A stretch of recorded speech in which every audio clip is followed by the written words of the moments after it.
Welcome to Python Superclass. In this particular lecture, we will continue our discussion about the operators and we will be talking about assignment operator. So assignment operator is the most commonly used operator and we have in fact used it a lot till now. So let's move on to the PyCharm ID and move on to the Python shell. So basically Python has three categories of assignment operators, that is simple assignment, compound assignment and multiple assignments. So let's take an example one by one. Let's say if I assign a value 2 to A, then that is an example of simple assignment. If I print the value of A, that would be 2. Similarly, if I type another variable and say and assign 3 to B, then again this is an example of simple assignment.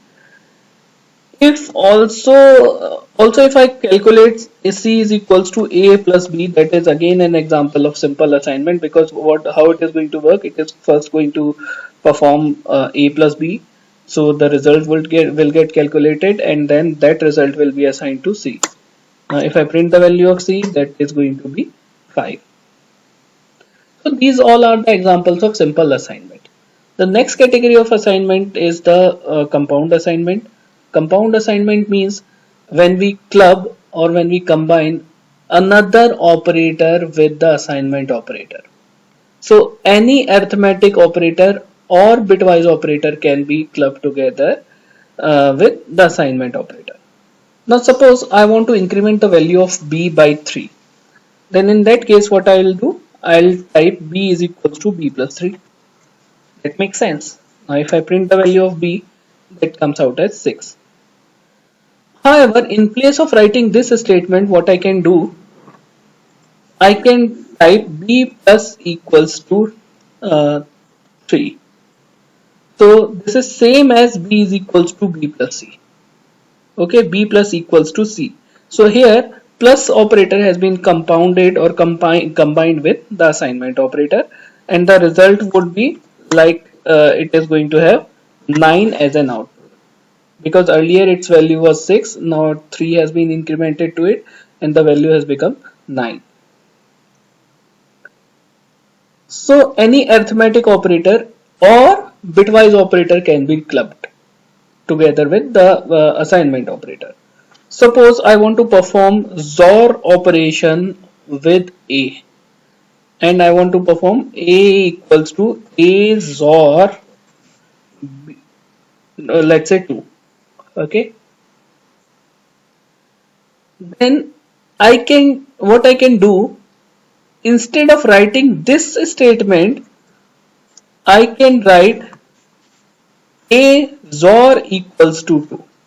Now if I print the value of A, that comes out as 0. Okay, so why it has come to 0? Because if you go back to the earlier lecture, 2 was storing as 1 0 and XOR operator is like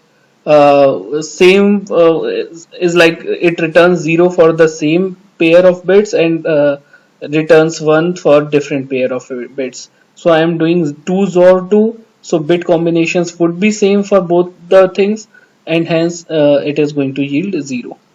Okay, the next category of assignment is the multiple assignment. Here what we do, in Python we can assign multiple values to multiple variables at the in a single statement. For example, if I want what I can do, I can type x comma y comma z equals to 1 2 3.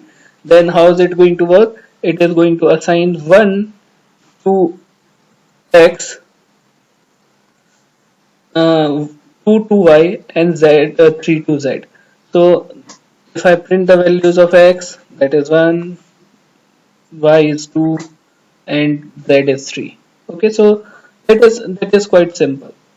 So in Python you are not required to type multiple assignment statements. Okay, there is one thing to note, that uh, the number of operands in case of multiple assignment should be equal Okay, I mean the number of operands in the left hand side should be equal to the number of operands in the right hand side when we are working with multiple assignments. And that makes sense because let's say I've typed an expression or a statement like x y equals to 1 2 3 or 1 to 4, then x would have a value 1, y would be initialized with 2, but what is going to happen with 4, where we are going to put 4, so that is going to be cause an error. So if I execute this code, then it is saying too many values to unpack. Okay, similarly, if there is a reverse case of that, then if there is a b c equals to 1 and 2, and if I print the value of and then if I see, then it is saying enough values to unpack. Okay, that means uh, it has nothing, no value for the variable c, so it is causing this issue.